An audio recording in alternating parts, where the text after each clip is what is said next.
മാതാജി ഹരേ കൃഷ്ണ. പ്രണാമം എല്ലാവർക്കും. ഹരേ കൃഷ്ണ. ഹരേ കൃഷ്ണ. ഹരേ കൃഷ്ണ. ഹരേ കൃഷ്ണ പ്രഭു. ഹരേ കൃഷ്ണ. ഹരേ കൃഷ്ണ. നമുക്ക് പ്രാർത്ഥനയിൽ കിടക്കാം. ഓം നമോ ഭഗവതേ വാസുദേവായ. ഓം നമോ ഭഗവതേ വാസുദേവായ. ഓം നമോ ഭഗവതേ വാസുദേവായ. ഓം നമോ ഭഗവതേ വാസുദേവായ. ഓം നമോ ഭഗവതേ വാസുദേവായ. നാരായണം നമസ്കൃത്യം നരം ചൈവ നരോത്തമം ദേവീം സരസ്വതീം വ്യാസം തതോ ജയമുദ്രയേത് നഷ്ടപ്രായേഷു ഭദ്രേഷു നിത്യം ഭാഗവത സേവയാ ഭാഗവതേ ഉത്തമ ശ്ലോകേ ഭക്തിർഭവതി നഷ്ടകി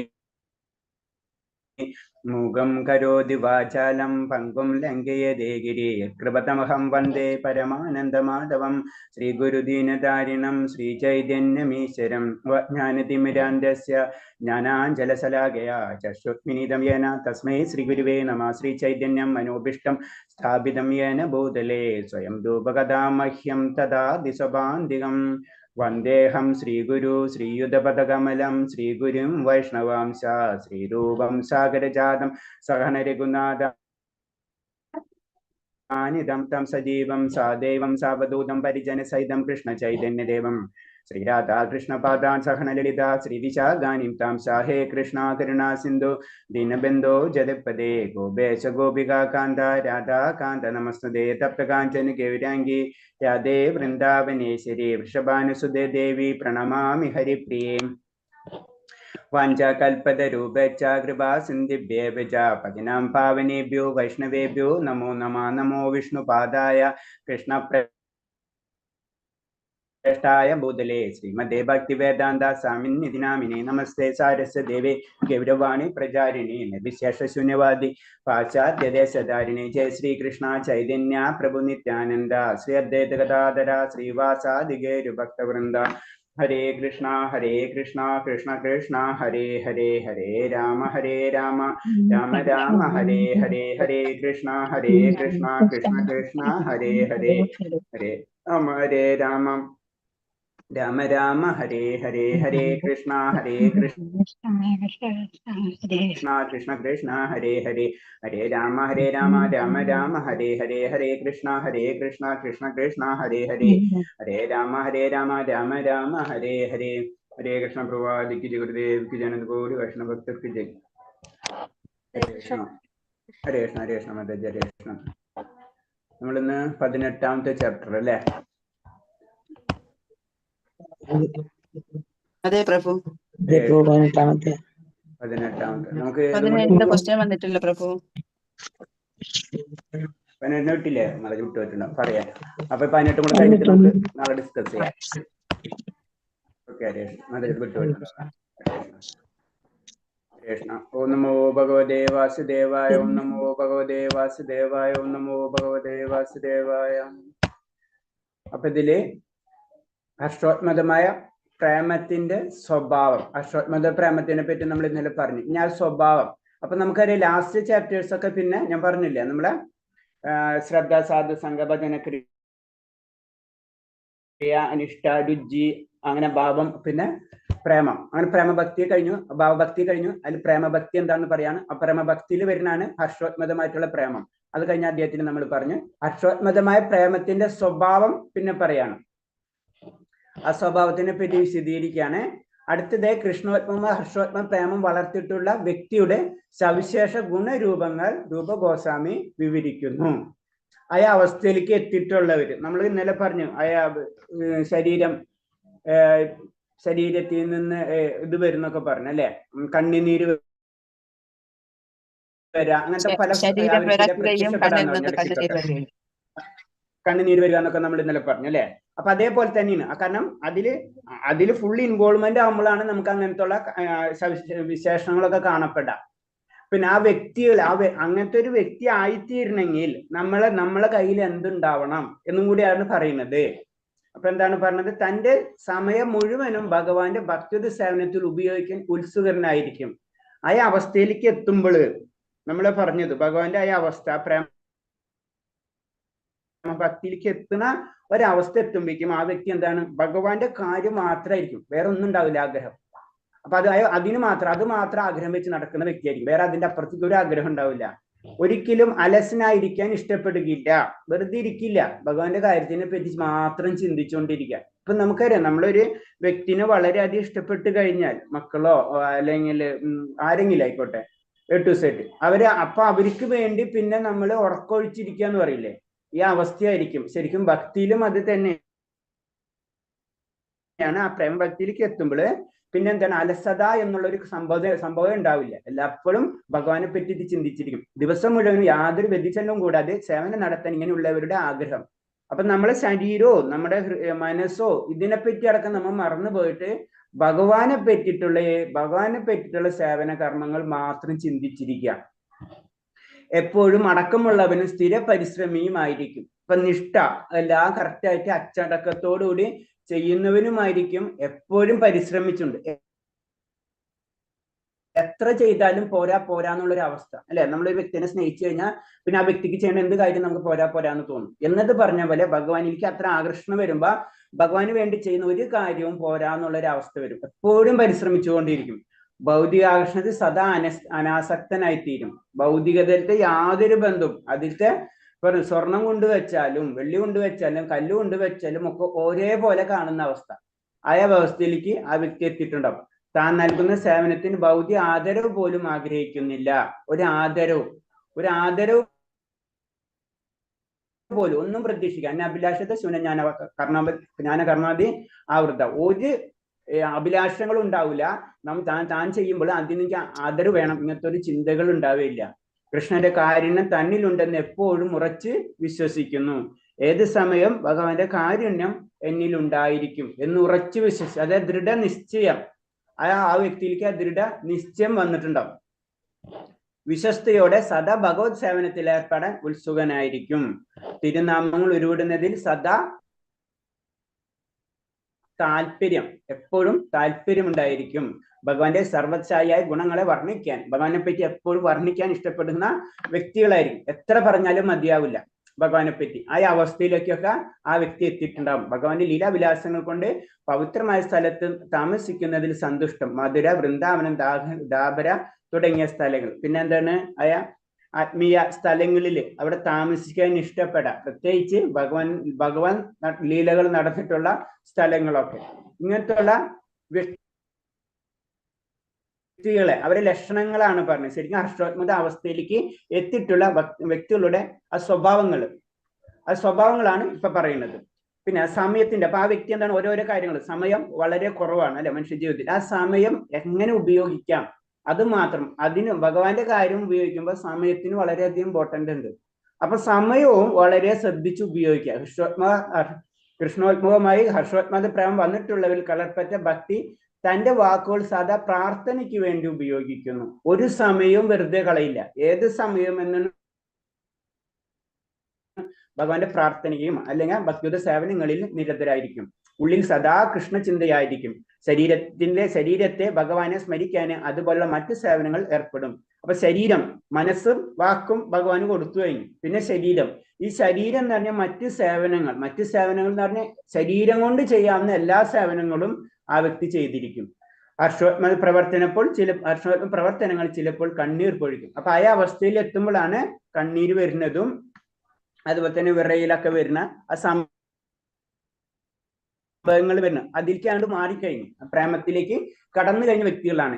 ഇങ്ങനെ ജീവിതം മുഴുവൻ ഭഗവത് സേവനത്തിന് വിനിയോഗിക്കും. മറ്റുള്ള കാര്യങ്ങൾ ഏർപ്പെട്ട് ഒരു നിമിഷവും പോലും പാഴാക്കുന്നില്ല.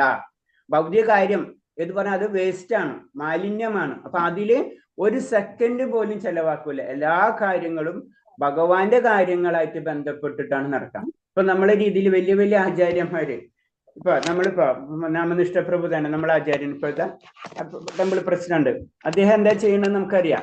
ഏത് സമയവും എങ്ങനെ എങ്ങനെയാണ് ഭക്തി മറ്റുള്ളവരിലേക്ക് വേണ്ടി പ്രചരിപ്പിക്കേണ്ടത്, അത് മാത്രം ചിന്തയുള്ളൂ, വേറൊരു ഒറ്റ ചിന്തയില്ല. അപ്പൊ അത് നോക്കുമ്പോ അതിൽ ഭൗതികമായിട്ടുള്ള പല കാര്യങ്ങളും നമുക്ക് കാണാൻ പറ്റും.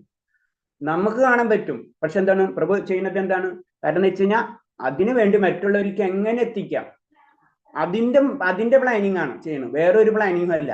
അതാണ് ശരിക്കും അതാണ് പറഞ്ഞത്. അങ്ങനത്തെ ലെവലിലാണ് പറയുന്നത്. ആ ലെവലിലേക്ക് പല ഘട്ടങ്ങളിലേക്ക് കടന്നുകൊണ്ടിരിക്കുകയാണ് അവരൊക്കെ. വേറെ ഒരു ചിന്തയില്ല. ഇപ്പൊ ഇന്ന് എന്ത് ക്ലാസ് എടുക്കണം, അതായത് എല്ലാതും ഭഗവാനെ കേന്ദ്രീകരിച്ചിട്ടുള്ള പ്രവർത്തനങ്ങൾ. അങ്ങനെ വരുമ്പോൾ മറ്റുള്ള കാര്യങ്ങളിൽ ഏർപ്പെട്ട് ഒരു നിമിഷവും പാഴാക്കില്ല, ഭൗതികമായിട്ട് ബന്ധമില്ല എന്നാ പറഞ്ഞു. കാരണം ആചാര്യന്മാര്, പ്രത്യേകിച്ച് സന്യാസിവര്യന്മാരൊക്കെ പ്രത്യേകതകൾ അതാണ്.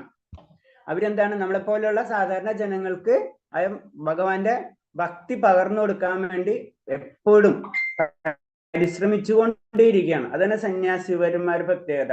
അതുകൊണ്ടാണ് പറഞ്ഞത് നമ്മളെ ഡ്യൂട്ടിയാണ് അവരെ സംരക്ഷിക്കേണ്ടത്. കാരണം നമുക്ക് ഭൗതികതയിലുള്ള പല കാര്യങ്ങളും നമുക്ക് ചെയ്യാൻ പറ്റും, അത് നമ്മൾ ചെയ്യണം എന്നാണ് പറയുന്നത്. നമുക്ക് ഭൗതികതയൊക്കെ പഠിച്ചു കഴിഞ്ഞ പോയിന്റ്സുകളാണ് അതൊക്കെ. അപ്പൊ സ്ഥിര ഉത്സാഹം, അസ്വസ്ഥതയ്ക്ക് വേണ്ട കാരണമുള്ളപ്പോൾ പോലും തീരെ അസ്വസ്ഥനാവാത്തവനാണ്. കാരണം എന്താണ്, ഭൗതികതയിൽ പല കാര്യങ്ങളും ഉണ്ട്.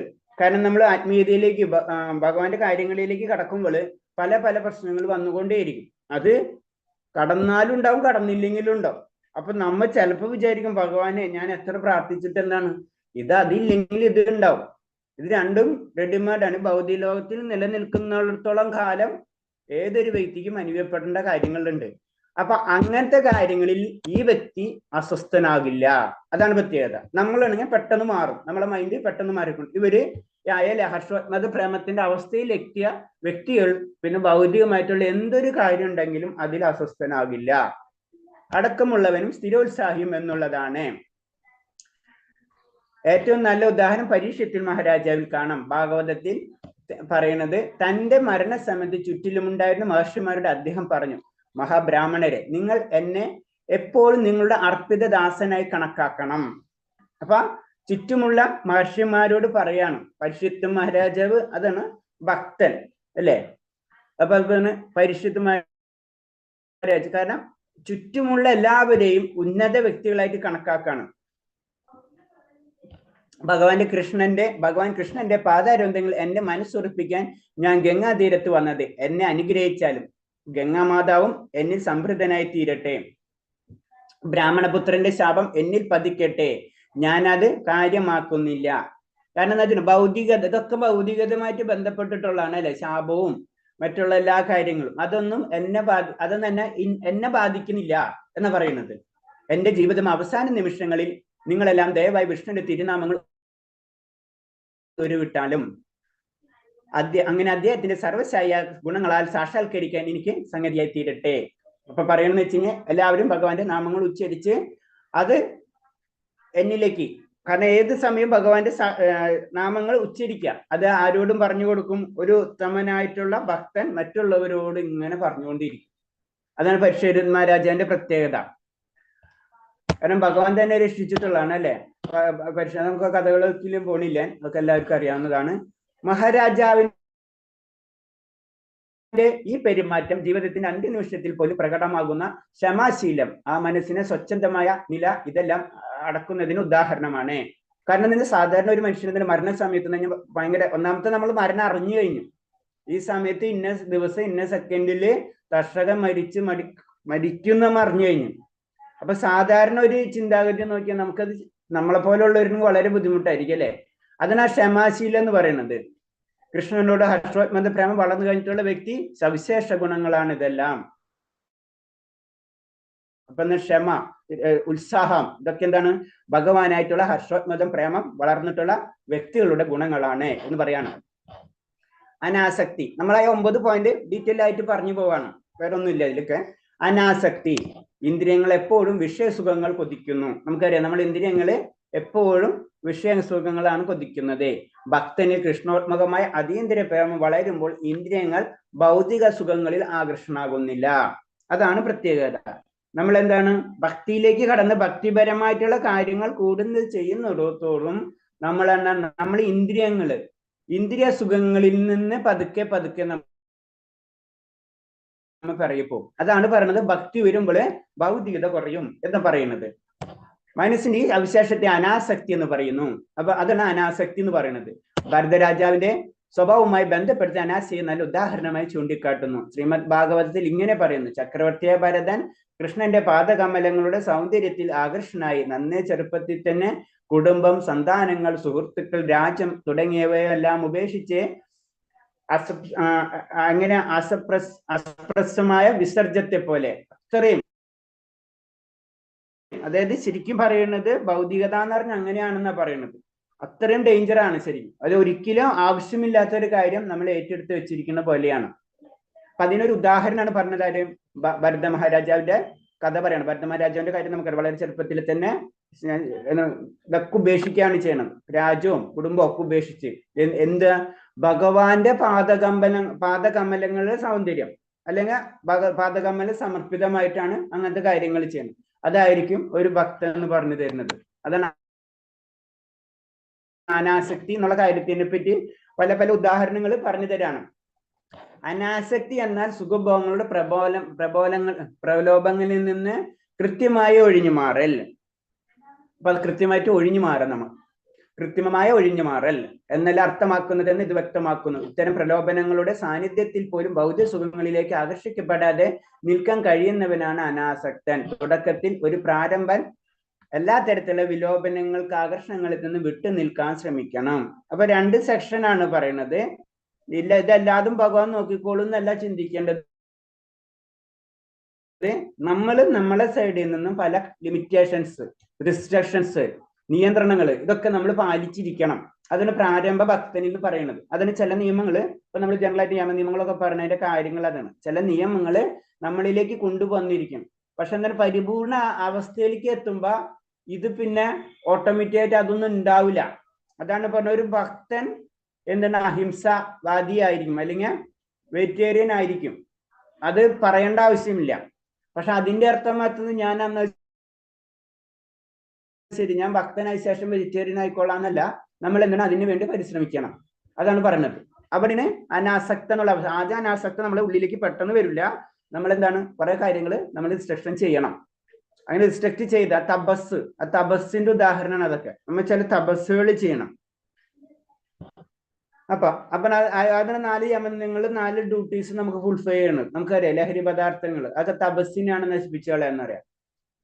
എന്നാൽ എല്ലാത്തരം പ്രലോഭനങ്ങളുടെയും സാന്നിധ്യത്തിൽ പോലും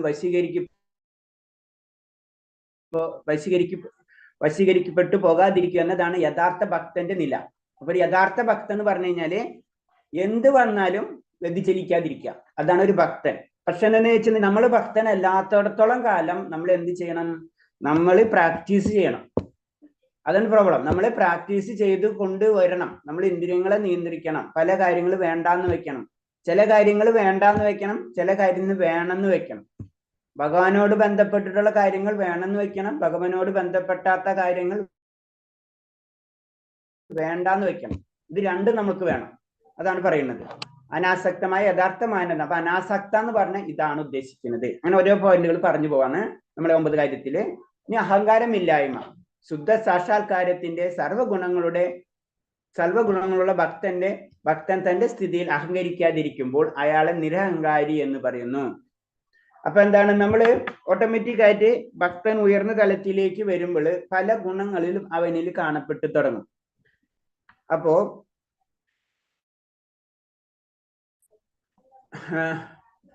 അപ്പോ നമ്മൾ പല ഗുണങ്ങളിലും കാണപ്പെട്ടു തുടങ്ങും. പിന്നെന്താണ്, നമ്മൾ ഒരു നിരഹങ്കാരി ആയി തീർന്നാൽ മാത്രമേ, നമ്മളിലുള്ള ഈഗോ അതെടുത്ത് കളഞ്ഞാൽ മാത്രമേ ഭക്തനായി മാറുള്ളൂ. വേറൊരു ചുരുക്കി പറഞ്ഞു കഴിഞ്ഞാൽ, എന്നോട് ഹരേ കൃഷ്ണ മന്ത്രം പറഞ്ഞാൽ ഞാൻ മാത്രം തിരിച്ച് ഹരേ കൃഷ്ണ മന്ത്രം പറയുള്ളൂ, എന്നോട് ഹരേ കൃഷ്ണ പറഞ്ഞില്ല.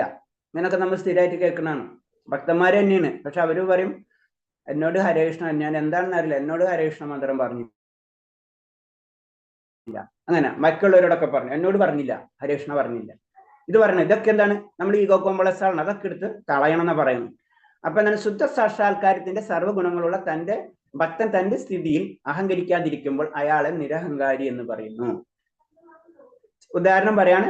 അതായത് ഭരത മഹാരാജാവിന്റെ കഥ തന്നെ പറയുന്നത്, ഹർഷോത്മത പ്രേമം വളർത്തുന്നതിന്റെ ഫലമായി അവധൂതനായി മാറി തന്റെ രാഷ്ട്രീയ ശത്രുക്കളെയും അസ്പൃശ്യരുടെയും പോലും ഗൃഹങ്ങളിൽ ഭിക്ഷയാചിച്ചിരുന്നെന്ന് പത്മപുരാണത്തിൽ പ്രസ്താവിക്കുന്നു. അപ്പൊ എത്രയാണ് രാജാവാണ് ഭിക്ഷയാചിക്കുന്നത്? ആരെടുത്ത്? തന്റെ ശത്രുക്കളെ എടുത്തു. അതാണ് നമ്മുടെ ഈഗോ കംപ്ലീറ്റ് എടുത്ത് കളയുന്നു. നമുക്ക് ഒരിക്കലും ചിന്തിക്കാനേ പറ്റില്ല, അല്ലെ? അതാണ് പറഞ്ഞത്. അത്രയും ആയ വിനയമായിട്ടുള്ള സ്വഭാവം നമ്മളിലേക്ക് കൊണ്ടുവരാം. അത് ശരിക്കും അത് ഉള്ളിലേക്ക് കടക്കും. നമ്മൾ എല്ലാവരെയും ഒരേപോലെ കാണുന്ന ഒരു അവസ്ഥയാണ് ശുദ്ധ ഭക്തൻ എന്ന് പറയുന്നത്. അതാണ് പറഞ്ഞത്. ഇതൊക്കെ ഇത്രയും സ്റ്റെപ്പുകൾ കടക്കുമ്പോഴോ ഹർഷോത്മതമായ പ്രേമത്തിലേക്ക് കടക്കുള്ളൂ. എല്ലാ ജീവജാലങ്ങളെ ഒരേപോലെ കാണും, ശത്രുവിനെ മുത്രുവിനൊക്കെ ഒരേപോലെ കാണുന്ന ഒരു അവസ്ഥ.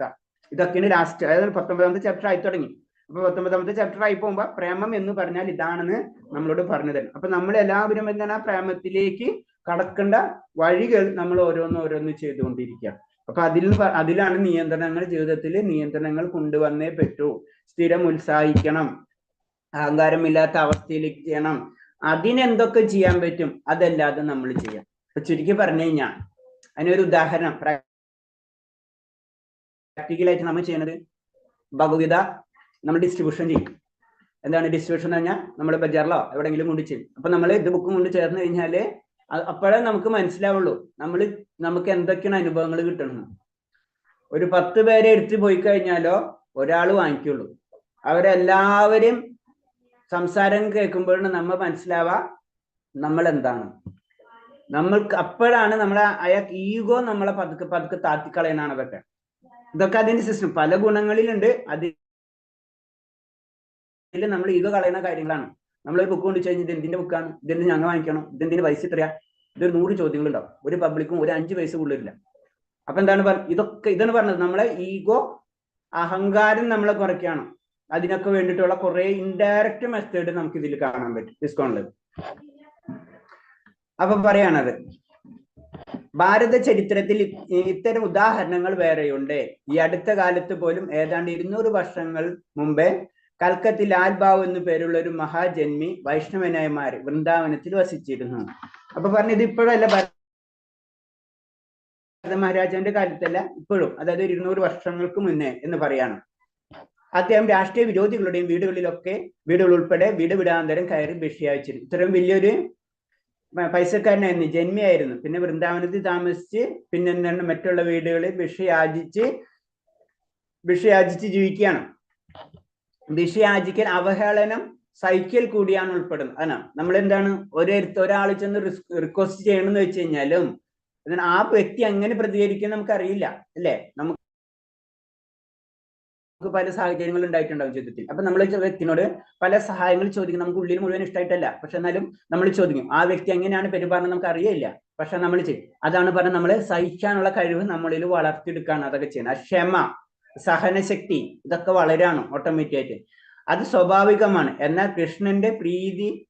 കൃഷ്ണനെ പ്രതി ഈ അവഹേളനം സഹിച്ചേ പറ്റും. അപ്പൊ ഭഗവാന് വേണ്ടി എന്തും സഹിക്കാനുള്ള ഒരു അവസ്ഥ ആർക്കുണ്ടാവും? ഹർഷോത്മതമായ പ്രേമഭക്തി വളർന്ന വ്യക്തികൾക്ക് ഉണ്ടാവും.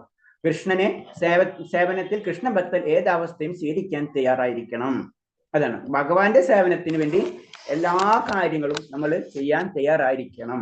അതാണ് ഭഗവാനെയാണ് മുന്നത്, ഭഗവാന് വേണ്ടിയാണ് നമ്മൾ ചെയ്യുന്നുള്ള ചിന്ത ഏത് സമയത്തും നമ്മളിൽ ഉണ്ടാവണം. മഹാപ്രതീക്ഷ, ഭഗവാന്റെ ഔദാര്യം തീർച്ചയായും ലഭിക്കുമെന്നുള്ള ഉത്തമ വിശ്വാസത്തെ ആശാബന്ധം എന്നാണ് സംസ്കൃതത്തിൽ പേര് പറഞ്ഞത്. എന്തുണ്ടായാലും ഭഗവാൻ എന്നെ രക്ഷിച്ചോളും, അങ്ങനത്തെ ഉള്ളൊരു, അതാണ് ആശാബന്ധം എന്ന് പറയുന്നത്. ഭഗവാന്റെ ഔദാര്യം, ഭഗവാന്റെ കരുണ എന്നിൽ ഉണ്ടായിരിക്കുന്ന അടിയുറച്ച വിശ്വാസം നമ്മളിൽ ഉണ്ടായിരിക്കും. എന്ത് വന്നാലും ഭഗവാൻ ഉണ്ട് എന്നുള്ളൊരു അടിയുറച്ച വിശ്വാസം ഈ ഹർഷോത്മതമായ പ്രേമത്തിൽ എത്തിയവർക്ക് ഉണ്ടാവും. അത് തകർക്കാൻ ഒരാൾക്കും പറ്റില്ല. ഭക്തിയുത സേവനത്തിന്റെ അതാണ് പ്രഹ്ലാദ് മഹാരാജാവിന്റെ കഥ, അല്ലേ? എന്ത് തന്നെയായാലും ഭഗവാൻ ഉണ്ട്. ഭഗവാൻ ഇവിടെ ഉണ്ടെന്ന് പറഞ്ഞാൽ ഇവിടെ ഉണ്ട്, അവിടെ ഉണ്ടെന്ന് പറഞ്ഞാൽ അവിടെ ഉണ്ട്. എന്റെ ഭഗവാൻ എല്ലാം അവിടെ ഉണ്ട്.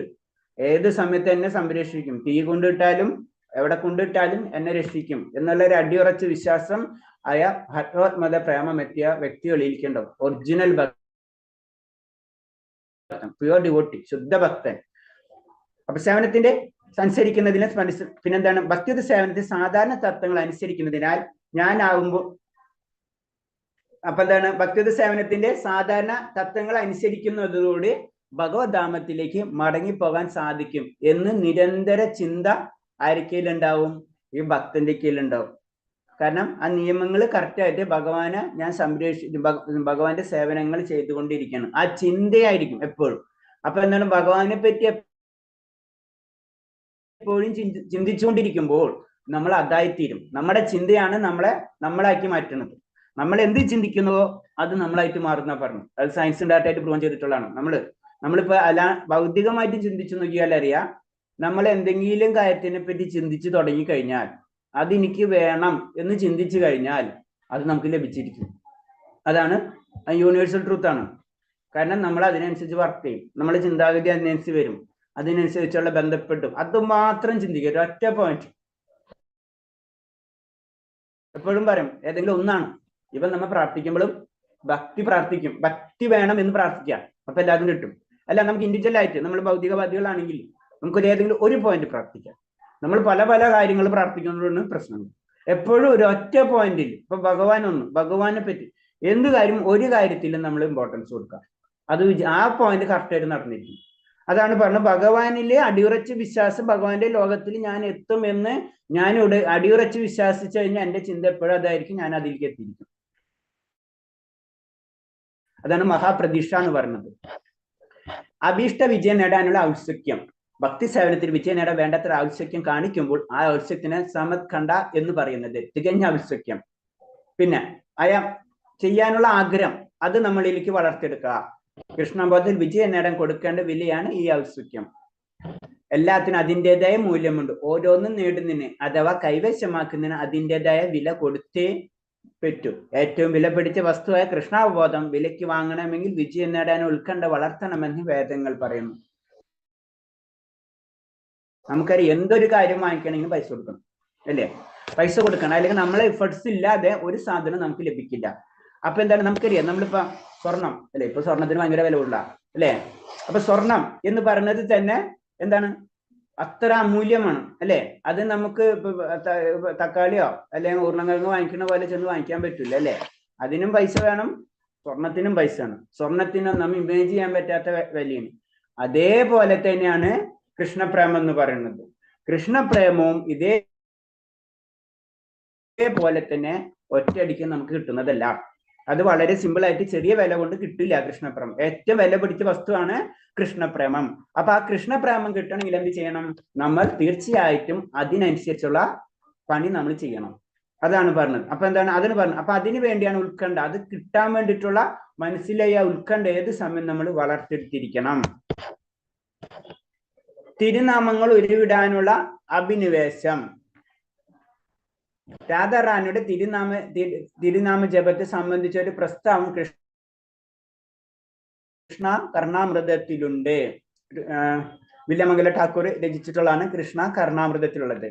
രാധാറാണിയുടെ കൂട്ടുകാരിൽ ഒരാൾ പറയുന്നു, ഭഗവാൻ ഗോവിന്ദ വൃഷഭാനുവിന്റെ മകളായ ആ കൊച്ചു പെണ്ണെ കണ്ണീർ പൊഴിച്ചുകൊണ്ട് ഉത്കണ്ഠയോടെ അങ്ങയുടെ തിരുനാമങ്ങൾ ഉരുവിടുകയാണ്. കൃഷ്ണ കൃഷ്ണ കൃഷ്ണ എന്ന് പറഞ്ഞിട്ട്.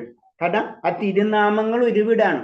അതായത് വിപ്രലംബ ഭാവം എന്നാണ് അതിനെ പറയുന്നത്. അതായത് ഭഗവാനെ കാണാൻ, വിരഹഭാവം. അതായത് ഭഗവാൻ തൊട്ടടുത്തുണ്ടായിരുന്നു, പിന്നെ ഭഗവാനെ കാണുന്നില്ല. അപ്പൊ ഭഗവാനെ കാണാതെ ഇരുന്നിട്ട് ഭഗവാനെ വിളിക്കുകയാണ്. അത് നമ്മളിലുള്ള ഒരു വസ്തു നമ്മളിരിക്കുന്നത് നഷ്ടപ്പെട്ടിട്ട് നമ്മൾ അതിനു വേണ്ടി കീഴാണ്. അതാണ് ശരിക്കും ഈ ഭാവം എന്ന് പറയുന്നത്. നമ്മളിൽ ഉണ്ട് അത് നമ്മളിരിക്കുന്നത് നഷ്ടപ്പെട്ടു. ആ നഷ്ടപ്പെട്ട വസ്തു വീണ്ടും കിട്ടാൻ വേണ്ടി നമ്മൾ കേഴുന്ന ഒരു അവസ്ഥ. അതാണ് അത്രയും ഒരു അവസ്ഥയായിരിക്കണം നമ്മള് തിരുനാമങ്ങൾ ഉരുവിടുമ്പോൾ നമ്മളിന്ന് വരണ്ടെന്നാ പറയുന്നത്. അതാണ് ഭക്തമീര സാക്ഷാൽ ശ്രീമദ് രാധാറാണിയെ പറഞ്ഞു തരുന്നത്. രാധാറാണിയെ പിന്നെ ഭക്തര്. അതായത് ആ ഒരു ഭാവം നമ്മളിന്ന് നമ്മളിലുള്ള ഒരു സാധനം നഷ്ടപ്പെട്ടിട്ട് അതിനു വേണ്ടി കീഴാം. ഇപ്പൊ സാധാരണ പെട്ടെന്ന് മനസ്സിലാക്കും, നമ്മളെ കയ്യിൽ നിന്ന് ഇപ്പൊ ഒരു സ്വർണ്ണ മാല, സ്വർണ്ണ വള എന്തെങ്കിലും നഷ്ടപ്പെട്ട് കഴിഞ്ഞാൽ പിന്നെ നമുക്ക് ഉറക്കുണ്ടാവില്ല അല്ലെ? അതെവിടെ പോയി നമ്മിങ്ങനെ ചിന്തിച്ചുകൊണ്ട് വലിയൊരു അമൂല്യമായിട്ടുള്ള എന്തെങ്കിലും ഒരു വസ്തു നഷ്ടപ്പെട്ടാൽ എന്താണ് എപ്പോഴും അതിനെപ്പറ്റി ചിന്തിച്ചുകൊണ്ടിരിക്കും. അതെവിടെ പോയി, അതിനെപ്പറ്റി നമ്മൾ കരഞ്ഞുകൊണ്ടിരിക്കും അല്ലെ. ഇതേ അവസ്ഥയിൽ നമ്മൾ എത്തണം എന്നാ പറയുന്നത്. അതാണ് അതിന്റെ പരിപൂർണത. കാരണം നമ്മളൊക്കെ ഉണ്ടായിരുന്ന നമുക്ക് നഷ്ടപ്പെട്ടിട്ടുള്ളതാണ് സത്യം പറഞ്ഞു കഴിഞ്ഞാൽ. നമ്മളത് പഠിച്ചിട്ടുണ്ട്, നമ്മൾ മറന്നു പോയിട്ടുണ്ട്. അപ്പൊ ആ മറന്നു പോയി നമ്മൾ ഓർമ്മ വന്നു കഴിഞ്ഞാൽ എന്താണ്, നമ്മൾ ആ ലോകത്തിലേക്ക് വേണ്ടി നമുക്ക് അരഞ്ഞുകൊണ്ടിരിക്കും. മനസ്സിലെ. അപ്പൊ ഒരു ചെറിയ കുട്ടി കളിച്ചുകൊണ്ടിരിക്കുന്നു, കുറച്ച് നേരം കണ്ട് കളിച്ചുകൊണ്ടിരിക്കുന്ന ഇതിൽ അമ്മനെ മറന്നു പോകും. കുറച്ച് കഴിയുമ്പോ കളിയൊക്കെ കഴിഞ്ഞ് നോക്കുമ്പോൾ അമ്മനെ കാണുന്നില്ല. അപ്പൊ കിടന്ന് ബഹളം വെക്കാൻ തുടങ്ങും. അമ്മ എവിടെ എന്ന് പറഞ്ഞ് കരച്ചിൽ തുടങ്ങും അല്ലെ. അങ്ങനെ ആയിരിക്കണം നമ്മൾ ലോകത്തിലേക്ക് പോകാൻ വേണ്ടി നമുക്ക് അറിയണം വേണ്ടെന്നാ പറയണത്. ഭഗവാന്റെ സർവശായ ഗുണങ്ങളുടെ വർണ്ണിക്കാനുള്ള ഉത്കണ്ഠ, പിന്നെ ഭഗവാന്റെ രൂപത്തെ ലീലകളൊക്കെ വർണ്ണിക്കാൻ നമുക്ക് ഇഷ്ടപ്പെട്ട നമ്മൾ ആരെങ്കിലും അവരെ പറ്റി നമുക്ക് എത്ര പറഞ്ഞാലും മതിയാവില്ല. എൻ്റെ മകൻ അങ്ങനെ ആയിരുന്നു, അവൻ അങ്ങനെ പോയി, ഇങ്ങനെ പോയി, അവൻ അത് ചെയ്ത് ഇത് ചെയ്ത്, അങ്ങനെ കുറെ കാര്യം. നമ്മൾ ഇഷ്ടപ്പെട്ട ഒരു വ്യക്തിനെ പറ്റിയാണെന്ന് വെച്ച് കഴിഞ്ഞാൽ വായ തോരാതെ നമ്മൾ സംസാരിച്ചുകൊണ്ടിരിക്കും, നിർത്തൂല. മറ്റുള്ളവർക്ക് ചിലപ്പോൾ ഇഷ്ടപ്പെടണമെന്നുണ്ടാവില്ല, പക്ഷെ നമ്മ നിർത്തൂല അല്ലേ. ഈ ഒരു അവസ്ഥയാണ് ഭഗവാന്റെ നാമങ്ങളും ഭഗവാന്റെ ലീലകളിലും പറ്റി പറയുമ്പോ നമുക്ക് വരണ്ടെന്ന് പറഞ്ഞു. ഭഗവാനെ പറ്റി തുടങ്ങിക്കഴിഞ്ഞാൽ പിന്നെ നിർത്താൻ നമുക്ക് പറ്റില്ല. ആ ഒരു അവസ്ഥ. ഭഗവാന്റെ മഹാത്മ്യങ്ങളെ പ്രകീർത്തിക്കാനുള്ള അത്യാസക്തിയെ കുറിച്ചും കൃഷ്ണ കർണാമൃതത്തിൽ പറയുന്നുണ്ട്. കൃഷ്ണ കർണാമൃതം വില്യമംഗല ടാക്കർ, അത് കേരളീയനൊന്നും പറയുന്നുണ്ട്, അതുപോലെ തന്നെ സൗത്ത് ഇന്ത്യയിലെ ഉള്ള ഇതെന്ന് പറയുന്നുണ്ട്. അതിന്റെ എനിക്കത് ഡീറ്റെയിൽ ആയിട്ട് അങ്ങനെ 2 സ്ഥലത്തും പറയുന്നുണ്ട്. എന്തായാലും ഭഗവാന്റെ ഉത്തമ ഭക്തൻ. എല്ലാ സുഖസങ്കല്പങ്ങൾക്കും ഉപരി സുഖം തരുന്ന കുസൃതികളിൽ വെച്ച് കുസൃതിയെ കൃഷ്ണന് വേണ്ടി ഞാൻ എന്താണ് ചെയ്യേണ്ടത്? കൃഷ്ണന്റെ കമനീയമായ കർമ്മങ്ങളെ കുറിച്ചുള്ള ചിന്ത പോലും എന്റെ ഹൃദയത്തിൽ ആകർഷരാക്കുന്നു. എന്ത് ചെയ്യണമെന്ന് എനിക്ക് അറിഞ്ഞുകൂടാ. അപ്പൊ അതിലൊന്നും കൂടെ പറയാണ്, ഭഗവാന്റെ കാര്യങ്ങൾ പറഞ്ഞാലും തീരണില്ല നമുക്ക് അത്രയും. അപ്പൊ എന്താണ്, നമ്മൾ ഇനി എന്ത് പറയും അങ്ങനെ ആ ഉത്കണ്ഠ അടക്കം നമ്മളിൽ വരുന്ന പറയുന്നത്. എത്ര പറഞ്ഞാലും വരില്ല, എത്ര പറഞ്ഞാലും തീരാത്ത ഒരവസ്ഥ. അതാണ് പറഞ്ഞത് ഭഗവാന്റെ സർവശ ഗുണങ്ങളെ വർണ്ണിക്കാനുള്ള ഉത്കണ്ഠ എന്ന് പറയുമ്പോൾ നമുക്ക് കിട്ടിക്കഴിഞ്ഞാൽ നമ്മൾ അത് പറഞ്ഞുകൊണ്ടേയിരിക്കാം. പിന്നെ അടുത്തത് എന്ത് ഞാൻ പറയും, അതാണ് ഉത്കണ്ഠ എന്ന് പറയുന്നത്. അതായത് ഇത്രയും പറഞ്ഞെനിക്ക് മതിയായിട്ടില്ല, ഇനി അടുത്തെന്ത് പറയും, അതിങ്ങനെ പറയാനുള്ള ഒരു ആവേശം അത് നമ്മളിൽ ഉണ്ടാക്കിയിരിക്കണം. പിന്നെ കൃഷ്ണന്റെ ലീലാവിലാസങ്ങളെ ഉള്ള സ്ഥലത്ത് വസിക്കാനുള്ള ആകർഷണം, ഇതൊക്കെ നമ്മളിൽ വരും. അതാണ് പ്രത്യേകത. നമ്മൾ ഇങ്ങനത്തെ കാര്യങ്ങൾ ഇതൊക്കെ സാധാരണ ഇപ്പൊ തന്നെ നോക്കി നമ്മൾ ജനറലായിട്ട് നമ്മളിപ്പോ എല്ലാവരും ഒന്ന് ജനറലായിട്ട് നോക്കി ഇതൊക്കെ ഉണ്ട്. കുറെ മുഴുവനായിട്ടില്ലെങ്കിലും കുറെ ഒക്കെ നമ്മളിൽ ഇതൊക്കെ. അപ്പൊ അത് പരിപൂർണ്ണമാകുമ്പോൾ അതിന് നമ്മളെല്ലാവരും ഭക്തി പ്രാക്ടീസ് ചെയ്യണമെന്ന് പറഞ്ഞു. നമ്മൾ ഇങ്ങനെ ഇപ്പൊ 1ാം ക്ലാസ്സിൽ പഠിച്ച കുട്ടിക്കാണെങ്കിലും കുറെ അറിയുണ്ടാവും അല്ലെ. 2ാം ക്ലാസ്സിൽ പഠിച്ച കുട്ടിയാണെങ്കിൽ അറിവ് കിട്ടും. 10ാം ക്ലാസ്സിൽ പഠിക്കാൻ അതിന് കൂടുതൽ കിട്ടും. 12ാം ക്ലാസ് എന്ന് പറഞ്ഞ പോലെ ഭക്തന്മാരിൽ ഇങ്ങനെ സ്റ്റെപ്പ് ബൈ സ്റ്റെപ്പ് ആയിട്ട് ഉയർന്നുകൊണ്ടിരിക്കുകയാണ്. നമ്മൾ ചിലപ്പോൾ 5ാം ക്ലാസ്സിലായിരിക്കും, അടുത്ത ഒരു വ്യക്തി 6ാം ക്ലാസ്സിലായിരിക്കും, വേറെ 7ാം ക്ലാസ്സിലായിരിക്കും, ചില 10ാം ക്ലാസ്സിൽ അല്ലെങ്കിൽ ചിലപ്പോൾ PhD ആയിരിക്കും. ഇത്രേ ഉള്ളൂ ഭക്തന്മാരിലുള്ള ലെവലുള്ളൂ. പലവർക്കും പല ലെവലായിരിക്കും. ചിലവര് കോളേജിൽ അല്ല സ്കൂളിൽ അഡ്മിഷൻ തന്നെ എടുത്തിട്ടാത്ത കുട്ടികളുണ്ടാവും. അവർ ചില വീട്ടിൽ നിന്ന് പഠിക്കുന്നുണ്ടാവും. ഇതാണ് അവസ്ഥ ഭക്തിയുടെ ലെവലിൽ. അപ്പൊ കൃഷ്ണന്റെ ലീലാവിലാസങ്ങളെ ഉള്ളിടത്ത് വസിക്കാനുള്ള ആഗ്രഹം. രൂപഗോസ്വാമിയുടെ പദ്യവലിയിൽ വൃന്ദാവനത്തെ കുറിച്ച് ഇങ്ങനെ പറയുന്നു. എവിടെയാണ് നന്ദപുത്രൻ തന്റെ പിതാവും ഇടയന്മാരും രാജാവുമായ നന്ദനൊത്ത് വസിക്കുന്നത്? ഇവിടെ വെച്ചാണ് ഭഗവാൻ കൃഷ്ണൻ ശകടാസുരനെ നിഗ്രഹിച്ചത്. നമ്മുടെ ബൗദ്ധ്യാസ്തിത്വത്തിന്റെ കെട്ടുപൊട്ടിക്കൽ കഴിവുള്ള ദാമോദര യശോദനെ കെട്ടിയത് എവിടെയാണ്? അതായത് അത് അന്വേഷിക്കുക. അത് ചൈതന്യ മഹാപ്രഭു ചെല്ലുന്നുണ്ട്. അവിടെ വൃന്ദാവനത്തിൽ ചെല്ലുമ്പോ ചൈതന്യ മഹാപ്രഭു അന്വേഷിക്കണാണ് എവിടെയാണ് രാധാകുണ്ഡം, എവിടെയാണ് ഭഗവാൻ. ഓരോ കാര്യങ്ങൾ ഓരോ സ്ഥലങ്ങള് അന്വേഷിച്ച് നടക്കാണ്. എന്നിട്ട് അന്വേഷിച്ച് അത് കണ്ടുപിടിക്കണം. രാധാകുണ്ട്, ഇതാണ് രാധാകുണ്ട്, ഇതാണ് ശ്യാമകുണ്ട്, ഇവിടെയാണ് ഭഗവാൻ ഈ ലീലകൾ നടന്നത്. ഇങ്ങനെയുള്ളൊരു ആകർഷണം ആരിൽ ഉണ്ടാവുന്ന പറയുന്നത് ഒരു ഭക്തൻ ഹർഷോത്മത പ്രേമത്തിലെത്തിയിട്ട ഒരു ഭക്തൻ ഉണ്ടാകും എന്ന് പറയാണ്. അതാണ് എവിടെയാണ് നന്ദപുത്രൻ തന്റെ പിതാവ് ഇടയന്മാർ രാജ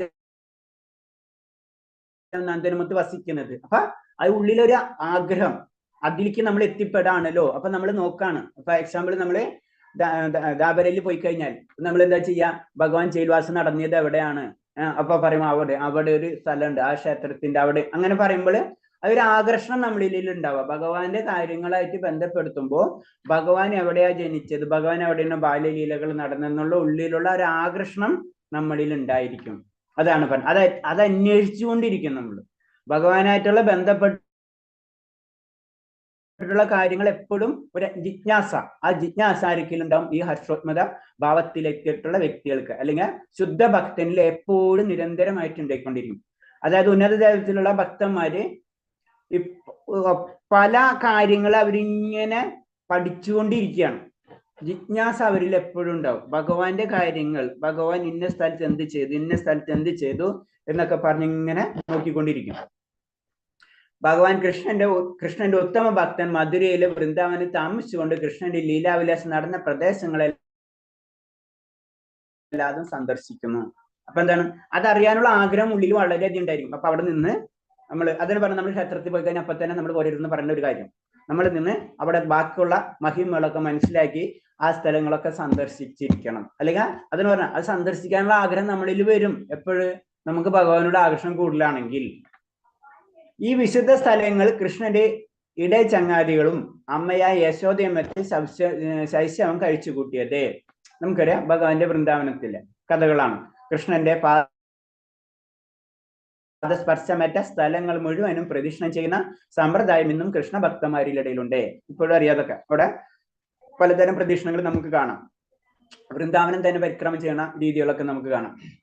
പിന്നെ ഗോവർദ്ധനഗിരി മാത്രം പരിക്രമം ചെയ്യുന്നത്, അത് തന്നെ പല രീതിയിൽ ചെയ്യുന്നത്. ചിലവര് നടന്നിട്ട്, ചിലവര് ഇരുന്നിട്ട്, ചിലവര് കിടന്നിട്ട്, അങ്ങനെ പലതും നമുക്ക് കാണാൻ പറ്റും. അപ്പൊ കൃഷ്ണന്റെ പാദസ്പർശനമേറ്റ സ്ഥലങ്ങൾ മുഴുവനും പ്രദക്ഷിണം ചെയ്യുന്ന സമ്പ്രദായം ഇന്നും കൃഷ്ണ ഭക്തന്മാരുടെ ഇടയിലുണ്ട്. വൃന്ദാവനത്തിലും മധുരയിലും എത്തുന്നവർക്കൊക്കെ എന്നും അതീന്ദ്രിയാനന്ദം അനുഭൂതിമാകാറുണ്ട്. അപ്പൊ അങ്ങനത്തെ സ്ഥലങ്ങൾ എത്തുമ്പോൾ നമ്മൾ അറിയാതെ തന്നെ നമ്മളിൽ ഒരു അനുഭൂതി, അതീന്ദ്രിയം, ആനന്ദം നമുക്ക് ലഭിക്കാൻ തുടങ്ങും.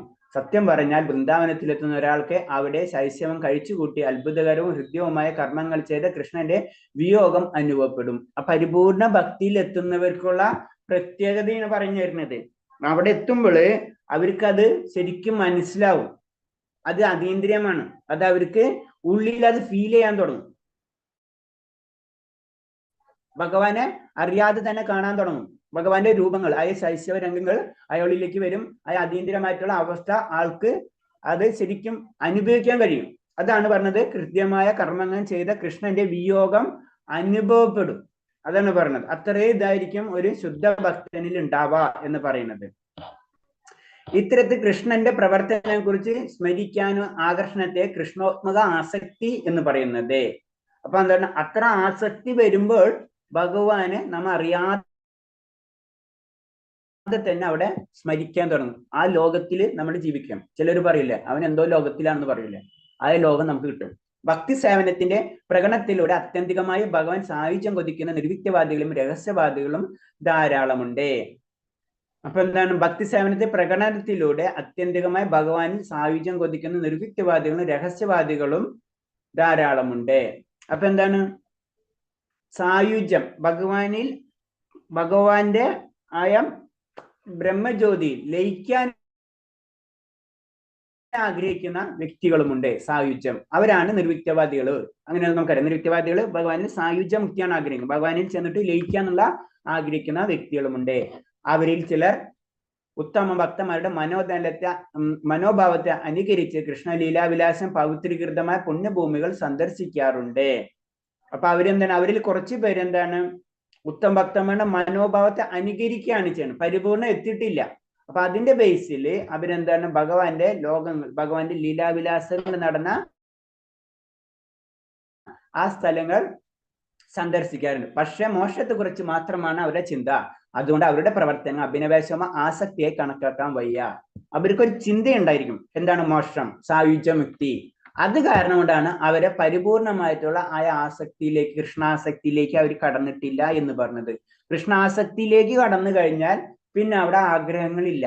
ആഗ്രഹങ്ങൾ എത്രത്തോളം ഉണ്ടോ അപ്പോൾ അവിടെ ഒക്കെയും എന്താണ് നമ്മൾ താഴ്ത്തിക്കാണ് പോരാ.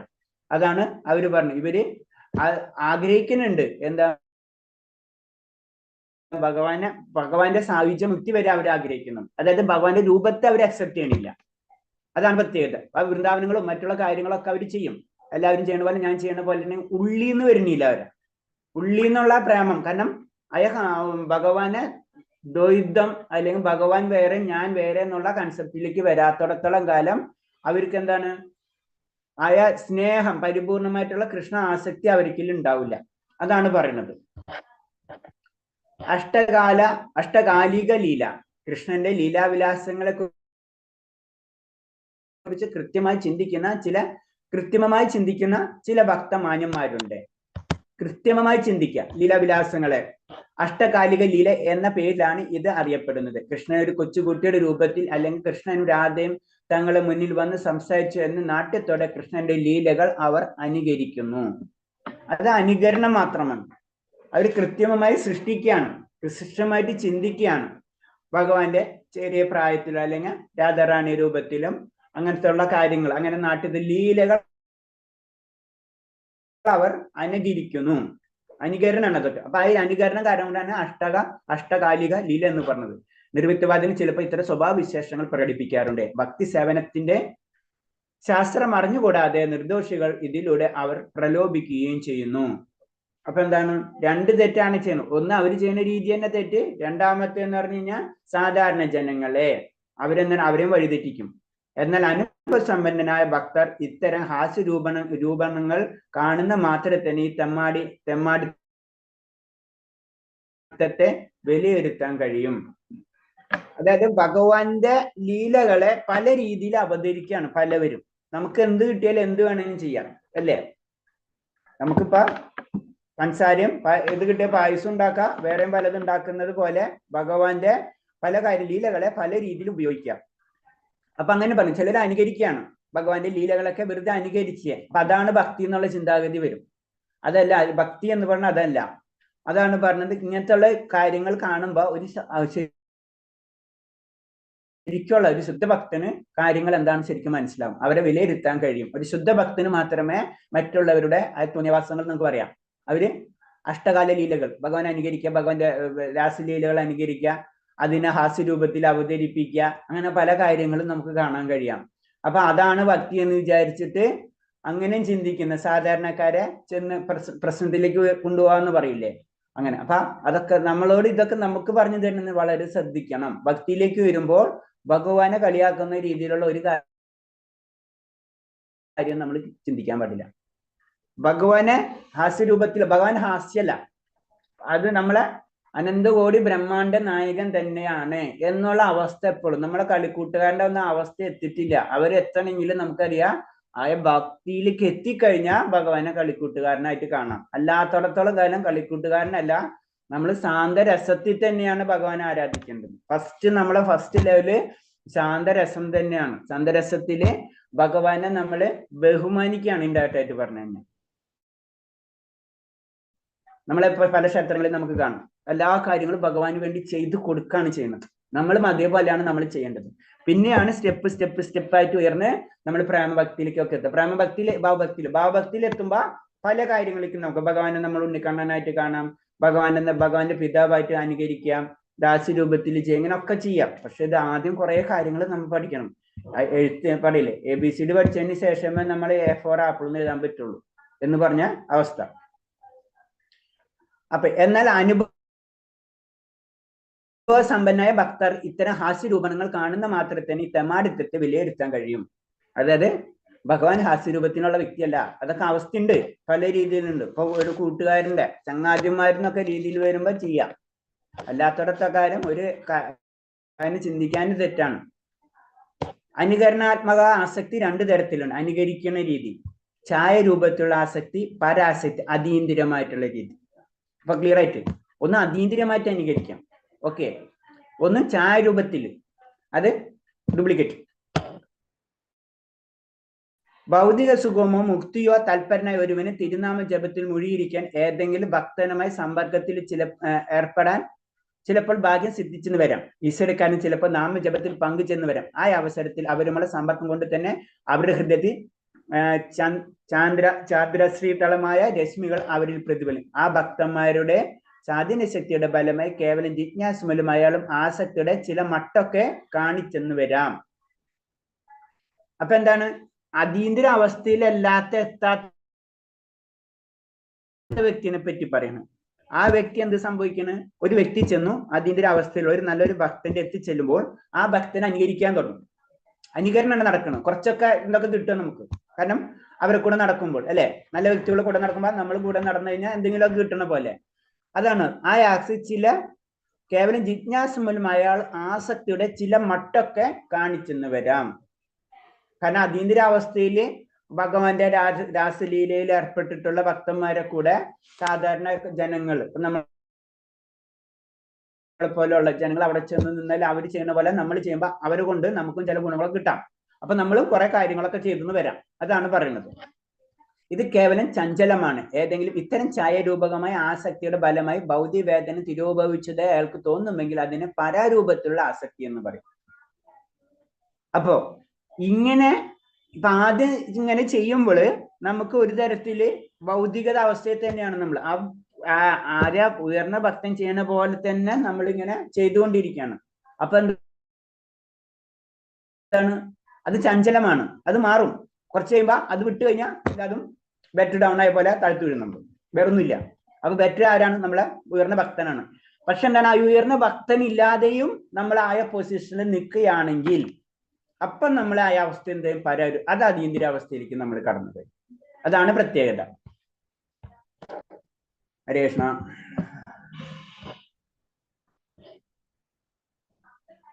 ഉത്തമ ഭക്തന്മാരുടെ സമ്പർക്കത്തിൽ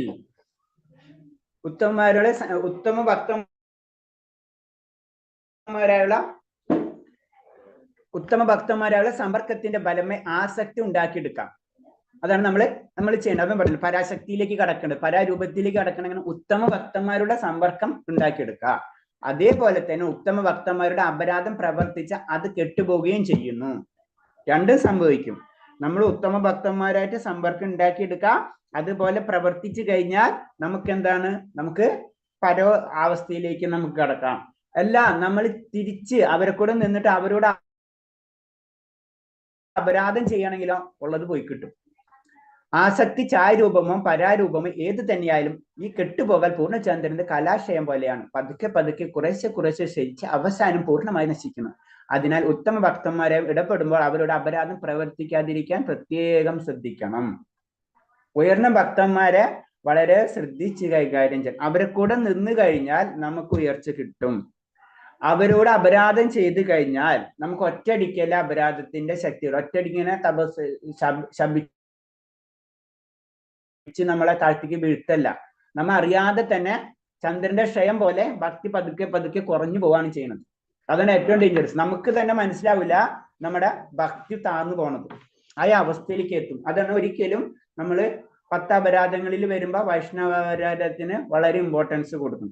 അപ്പൊ നമ്മൾ ആരെയും ഭക്തൻ നമുക്ക് അറിയില്ല ആരാണ് ഭക്തൻ. അത് കാരണം നമ്മൾ മാക്സിമം ഒരു വ്യക്തിയോടോ അപരാധം ചെയ്യാതിരിക്കാം. അതാണ് അതിന്റെ ചുരുക്കെഴുത്ത്. ആരാണ് ഭക്തൻ എന്ന് നമുക്കറിയില്ല. അപ്പൊ നമ്മള് പ്രത്യേക വൈഷ്ണവ രീതിയിൽ വരുമ്പോ നമ്മൾ ആരും ഉപദ്രവിക്കാതിരിക്കുക. അത് നമുക്ക് ദേഷ്യം വന്നാലും നമ്മൾ ക്ഷമൊക്കെ അതിന് പഠിക്കണത്, ദയ ഒക്കെ നമ്മൾ പഠിക്കണതിന്റെ ബേസിൽ ആരും ഉപദ്രവിക്കാതിരിക്കുക. നമുക്കറിയില്ല ആരാണെന്ന്. പ്രത്യേകിച്ച് ഉന്നത തരത്തിലുള്ള ആചാര്യന്മാരെ ഒരിക്കലും നമ്മൾ ഇത് ചെയ്യരുത്. അത് നമ്മുടെ ഭക്തി തന്നെ നശിച്ചു പോകുന്ന പറയുന്നത്. മതയാനോടാണ് ശരിക്കും ചൈതന്യ മഹാപ്രഭു അതിന് ചെയ്തിട്ടുള്ളത്. കാരണം ഒരു പൂന്തോട്ടത്തില് നന്നായിട്ട് വളർന്നിട്ടുള്ള ചെടികളൊക്കെ ഉണ്ടാവും അല്ലെ. അതിന് വെള്ളം കീർത്തനത്തിലൂടെയും വെള്ളം കൊടുക്കണ പോലെ, കീർത്തനം എന്ന് പറഞ്ഞു കഴിഞ്ഞാല് വളക്കിട്ടുള്ള കൊടുത്ത് കീർത്തിച്ച് നമ്മൾ ചെടി വളർന്നുകൊണ്ടിരിക്കുന്ന സമയത്ത് ഇങ്ങനത്തെ അപരാധങ്ങൾ ചെയ്ത് കഴിഞ്ഞാൽ ഒരു മതയാന ഒരു സെക്കൻഡോട് ഇത് മുഴുവനും തകർത്ത് കളയും. അതിന് അപരാധത്തിന് അത്രയും വലിയ വൈഷ്ണവരാധം ഏറ്റവും വലിയ തെറ്റെന്ന് പറയാൻ കാരണം അതാണ്. ഇത് പിന്നെന്താണ്? ഇവരുമായിട്ട് ഉയർന്ന ഭക്തന്മാരായിട്ട് നമ്മൾ നിന്ന് കഴിഞ്ഞാൽ നമ്മൾ എന്താണ്? ഛായാരൂപം, അതായത് അവര് ഉള്ളിടത്തോളം കാലം നമുക്ക് ഭക്തി ഉണ്ടാവും. അവര് വിട്ടുപോയി കഴിഞ്ഞാൽ ഭക്തി കുറയും. അത് ഫസ്റ്റ് ലെവല്. രണ്ടാമത്തെ ലെവൽ എന്ന് പറഞ്ഞാൽ അവരെ കൂടെ തന്നെ നമ്മൾ അവരെ കൂടെ ഭക്തി ഉള്ളപ്പോൾ നിൽക്കും. അവർക്ക് നമ്മൾ മാറി നിന്നാലും അത് നിന്ന് കഴിഞ്ഞാൽ നമ്മൾ അതീന്ദ്രാവസ്ഥയിൽ എത്തി. അതാണ് പറയുന്നത്. അതാണ് പരാസക്തി എന്ന് പറയുന്നത് അതീന്ദ്രാവസ്ഥയിൽ എത്തുന്ന പറയുന്നത് പരാസക്തി. അതായത് ഒരാളെ സഹായമില്ലാതെ തന്നെ ഭഗവാനിലേക്ക് നമ്മൾ എത്തുകയാണ്. മുക്തിയുടെയോ ബ്രഹ്മജ്യോതിന്റെയോ വിലയം പ്രാപിക്കലിന്റെയോ തത്വങ്ങൾ അഭിനിവേശം ഉണ്ടാക്കുന്നവരുടെ ഹർഷോത്മതം കുറഞ്ഞ് പരയുടെ ഛായാത്മത്തിന്റെ രൂപത്തിൽ ആസക്തിയായി മാറും. അതല്ലെങ്കിൽ അഹംഗ്രഹ ഹോപാസനയുടെ തത്വങ്ങൾ രൂപാന്തരം പ്രാപിക്കും. ഭഗവാനുമായി അഭേദ്യ തത്വം കൽപ്പിച്ച് ആത്മസാക്ഷാത്കാരം തുടങ്ങുന്ന ജീവാത്മനെ ഭഗവാൻ അഭേദ തത്വം കൽപ്പിച്ച് ആത്മസാക്ഷാത്കാരം തുടങ്ങുന്ന ജീവാത്മനെയാണ് അഹംഗ്രഹോപാസന വിശദീകരിക്കുന്നത്. ഇത്തരം ആത്മസാക്ഷാത്കാരത്തിന് അദ്വൈതവാദം എന്നാണ് സാങ്കേതിക സംജ്ഞ. തങ്ങൾ ഭഗവാൻ നിന്നും വിഭിന്നരല്ല എന്ന് അദ്വൈതവാദികൾ കരുതുന്നു. ഇതിന്റെ ഫലമായി തന്നെ താൻ പൂജിച്ച അതേ സർവേശ്വരനെ പൂജ എന്ന് അവര് കരുതുന്നു. അപ്പോ നമ്മള് പറഞ്ഞു വരുന്നത് ഈ പോയിന്റിൽ പറയുന്നത് നമ്മുടെ ലക്ഷ്യം, നമ്മളെ ആഗ്രഹം മാറിക്കഴിഞ്ഞു കഴിഞ്ഞാൽ നമ്മൾ ഭഗവാനിലുള്ള കണക്ഷൻ കുറയും. ഏത് ആത്മീയ തലത്തിലാണെങ്കിലും, അതായത് മുക്തി ബ്രഹ്മജ്യോതി അതിലേക്ക് ആഗ്രഹം വന്നു കഴിഞ്ഞാൽ ഈ ഹർഷോത്മതമായിട്ടുള്ള പ്രേമം നമ്മളേക്ക് ഒന്ന് കുറയും. നമ്മളിങ്ങനെ പല സ്റ്റെപ്പുകളായിട്ട് ഉയർന്നു വരുമ്പോൾ അതായത് ചുരുക്കി പറഞ്ഞു കഴിഞ്ഞാൽ പഠിച്ചു വരുന്നത് നമ്മള് എഞ്ചിനീയറിങ്ങിന് വേണ്ടി പഠിച്ചു വരുന്ന എഞ്ചിനീയർ എൻട്രൻസ് എഴുതുന്ന പഠിച്ചു വരാണ് നമ്മൾ. അതിനുള്ള കോഴ്സുകളൊക്കെ പഠിച്ച് എഞ്ചിനീയറിംഗ് പഠിക്കുന്ന കുട്ടി അവൻ കുറച്ച് കഴിയുമ്പോൾ അവന്റെ ചിന്താഗതി മാറാണ്. കൊമേഴ്സിലേക്ക് വേണമെങ്കിൽ കൊമേഴ്സിലേക്ക് പോകും. പക്ഷെ ലക്ഷ്യം അവന്റെ എഞ്ചിനീയറിംഗ് ആയിരുന്നു എന്നത് പറഞ്ഞ ഹർഷോത്മത പ്രേമം കുറഞ്ഞു കഴിഞ്ഞു കഴിഞ്ഞാൽ അവൻ എവിടേക്ക് എത്താൻ പോകുന്നു പറഞ്ഞത് അതായത് മുക്തി ബ്രഹ്മജ്യോതി അതിലാണ് ആഗ്രഹം വന്നു കഴിഞ്ഞ് ഹർഷോത്മത പ്രേമം കുറയും. അതായത് നമ്മൾ മാറാണ്, ഒരു പർട്ടിക്കുലർ പോയിന്റിൽ എത്തിയിട്ട് നമ്മളെ ഡൈവേർഷൻ നടക്കാണ്. അപ്പൊ അത് ശ്രദ്ധിക്കണം. നമ്മൾ ഇതൊക്കെ കിട്ടി മുക്തി തരം വിലയൊക്കെ ഒരേ ട്രാക്കാണ്. 12th വരെയും ഒരേ ട്രാക്ക് എന്ന് പറഞ്ഞ പോലെ ഇതൊക്കെ ഒരേ ട്രാക്കിലാണ് പോവാ. അത് കഴിഞ്ഞിട്ട് മാറിക്കഴിഞ്ഞാൽ ഹർഷോത്മത പ്രേമത്തിലെത്താതെ ആ ട്രാക്ക് മാറിയിട്ട് നമ്മൾ ബ്രഹ്മജ്യോതിയിലേക്ക് പോകരുത്. അങ്ങനെ പോയി കഴിഞ്ഞാൽ അവിടെ എത്തുമ്പോൾ അതിന് അദ്വൈത സിദ്ധാന്തം, അവിടെ എത്തുമ്പോൾ അദ്വൈത സിദ്ധാന്തമായി. ദ്വൈത സിദ്ധാന്തത്തിന് അദ്വൈത കുറെ സെക്ഷൻ വരെ ദ്വൈത അദ്വൈതമൊക്കെ ഒരേപോലെ ആയിരിക്കും. അത് കഴിഞ്ഞ് ഒരു പർട്ടിക്കുലർ ലെവലിൽ എത്തുമ്പോഴാണ് ഇത് തിരിയുന്നത്. അപ്പൊ അവിടെ വെച്ച് ശ്രദ്ധിക്കണം. അവിടെ വെച്ച് ശ്രദ്ധിച്ചിട്ട് നമ്മൾ അദ്വൈത സിദ്ധാന്തത്തിലേക്ക് പോയി കഴിഞ്ഞാൽ ഞാനും ഭഗവാൻ ഒന്നായി. അപ്പൊ പിന്നെ ആ ഒരു ചിന്താഗതിനെയാണ് ഈ പറയുന്നത് അഹംഗ്രഹ ഉപാസന എന്ന് പറയുന്നത്. അവിടെ എത്തിക്കഴിഞ്ഞാൽ പിന്നെന്താണ്, താനും ഭഗവാനും തുല്യരാണെന്ന് മനസ്സിലായി, തുല്യരാണെന്ന് തോന്നാണ്. അപ്പൊ പിന്നെ ഭഗവാന്റെ ചൈതന്യം ഞാനും ഒന്നാണെന്ന് തോന്നുമ്പോ പിന്നെ എന്നെ പൂജിച്ചാലും മതി എന്നുള്ള ഒരു അവസ്ഥയിലേക്ക് എത്തും. അപ്പൊ ഏറ്റവും ഡേഞ്ചറസിലേക്ക് പോയി. അപ്പൊ നാം നമ്മെ തന്നെ പൂജിക്കുന്ന ഒരവസ്ഥയിൽ അതാണ് തെറ്റായിട്ട് വഴി തിരിച്ചു പോകുന്ന. അപ്പൊ നമ്മൾ പോണ വഴി നമ്മൾ ശ്രദ്ധിക്കണം. നമ്മൾ ഏത് നമുക്ക് തെറ്റാണെന്ന് തോന്നിക്കഴിഞ്ഞാൽ നമ്മൾ അവിടെ വെച്ച് മാറ്റണം. ഹർഷോത്മതമായിട്ടുള്ള പ്രേമഭക്തിയിലേക്ക് തന്നെ കടക്കണം എന്ന് പറഞ്ഞു തരാണ്. ഇതൊക്കെ ഉയർന്ന ലെവലാണ്, പ്രേമഭക്തിയൊക്കെ ഉയർന്ന ലെവലിൽ വരുമ്പോഴാണ് ഇതൊക്കെ പറയുന്നത്. ചിലപ്പോൾ ചില പ്രാരംഭ ഭക്തന്മാർ അത്യാവശ്യത്തോടെ പാട്ടുകൾ പാടുന്ന നൃത്തം ചെയ്യുന്നത് കാണാം. നമുക്ക് ശ്രദ്ധിച്ചാൽ അറിയാം, എല്ലാവരും നന്നായിട്ട് പാട്ടൊക്കെ പാടും. എന്നാൽ അവരുടെ ഭാവമാണുള്ളത്. അദ്വൈതവാദം എന്ന സങ്കല്പത്തിൽ ശുദ്ധന്റെ ഉള്ളിൽ താൻ ഭഗവാനെ ഐക്യം പ്രാപിച്ചിരിക്കുന്നു. മായ അതീന്ദ്ര ഭക്തി സേവനത്തിൽ വിഭിന്നമാണ്. ഓക്കെ, അപ്പൊ എന്ന് പറയുന്നത് വെച്ച് കഴിഞ്ഞാൽ ചിലരിങ്ങനെ പാട്ടൊക്കെ പാടുന്നുണ്ടെങ്കിലും ഉള്ളിൽ എന്താണ്, താൻ ഭഗവാനും തുല്യമാണെന്നുള്ള ചിന്ത. അങ്ങനെ വന്നു കഴിഞ്ഞാൽ അത് നമ്മളെ വീണ്ടും താഴ്ത്തിക്കൊണ്ടിരിക്കും. അത് ഞാൻ പറഞ്ഞു, ഇതൊക്കെ ഉയർന്ന ലെവൽ, നമ്മൾ അതിനെ കൂടുതൽ ഇത് ഇൻവോൾവ് ചെയ്യേണ്ടതല്ല. കാരണം എന്താ വെച്ചാൽ ഉയർന്ന ലെവലിലേക്ക് പോകുമ്പോൾ ഞാനും ഭഗവാനും തുല്യമാണെന്നൊരു അവസ്ഥയിലേക്ക് വരുമ്പോഴാണ് അദ്വൈത സിദ്ധാന്തത്തിലേക്ക് നമ്മൾ കടക്കാന്ന് പറയുന്നത്. ഭക്തി സേവനത്തിൽ പിന്നെ നിയമക തത്വങ്ങൾ ഒന്നിന്റെയും വിധേയമാകാതെ അനുഷ്ഠാനങ്ങളൊന്നും കൂടാതെ തന്നെ ഏറ്റവും ശ്രേഷ്ഠമായ ഭക്തി വികസിച്ച് കഴിഞ്ഞവരുണ്ട്. ഇങ്ങനെയുള്ളവർ ഈ നിലയിലുള്ള ഭക്തി സേവനം പൂർവ്വജന്മത്തിൽ നേടിയെടുത്താണെന്ന് കരുതണം. പിന്നെ അടുത്ത സ്റ്റെപ്പ് എന്ന് പറയുന്നത്, എല്ലാതും നമുക്കറിയാം, ഒരു ജന്മം കൊണ്ടല്ല നമ്മുടെ എല്ലാ കാര്യങ്ങളും ചെയ്യുന്നത്. പല ജന്മങ്ങളിൽ കൂടിയാണ് നമുക്ക് ഈ ഭക്തി ലഭിക്കുന്നത്. അപ്പൊ ഭക്തി ലഭിച്ചു കഴിഞ്ഞിട്ടുണ്ട്, ഒരു പർട്ടിക്കുലർ ലെവലിൽ ഭക്തി കിട്ടിക്കഴിഞ്ഞാൽ ആ വ്യക്തികൾക്ക് നിയമങ്ങൾ ചിലപ്പോൾ പാലിക്കണം എന്നില്ല. അപ്പൊ ഭഗവാന്റെ കരുണ്യായിരിക്കും അവിടെ കിട്ടുന്നത്. കാരണം അത്രയും ജന്മങ്ങൾ ഗോപികന്മാരും ഗോപന്മാരൊക്കെ അവസ്ഥ ചിന്തിച്ചാൽ മതി. അവരൊരിക്കലും ഭഗവാനെ ഇരുന്ന് പൂജിക്കണില്ല, അല്ലെ? അല്ലെങ്കിൽ ഒരു നിയമങ്ങളും പാലിക്കുന്നില്ല. അപ്പൊ അത് പൂർവ്വജനങ്ങളിൽ നേടിയെടുത്തതായിട്ടാണ് കരുതണം എന്ന് പറയാണ്. അപ്പൊ ശരിക്കും പിന്നെന്താണ് ക്ലിയർ കട്ട് ഇതിൽ മായാവാദവും അല്ലെങ്കിൽ ദ്വൈതവാദം അദ്വൈതവാദത്തെ പറ്റി ഒന്ന് ക്ലിയർ ആയിട്ട് പറഞ്ഞു. ദ്വൈതവാദം എന്ന് പറഞ്ഞു കഴിഞ്ഞാൽ പ്രേമമാണ്.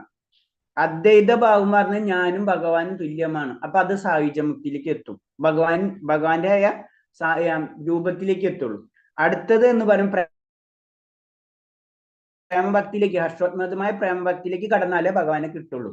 അതും ഒരു ദിവസം കൊണ്ട് കിട്ടണതല്ല, പല ജന്മങ്ങൾ കൊണ്ട് ശേഷമാണ് നമുക്കത് ലഭിക്കുന്നത് എന്ന് പറഞ്ഞു. അതാണ് പറഞ്ഞ അവിടെ ആ പ്രേമഭക്തിയിലേക്ക് എത്തിയിട്ടുള്ള വ്യക്തികൾ ചിലപ്പോൾ കഴിഞ്ഞ ജന്മത്തിലോ ഈ ജന്മത്തിലോ പല കാര്യങ്ങളും ചെയ്തിട്ടുണ്ടാവും.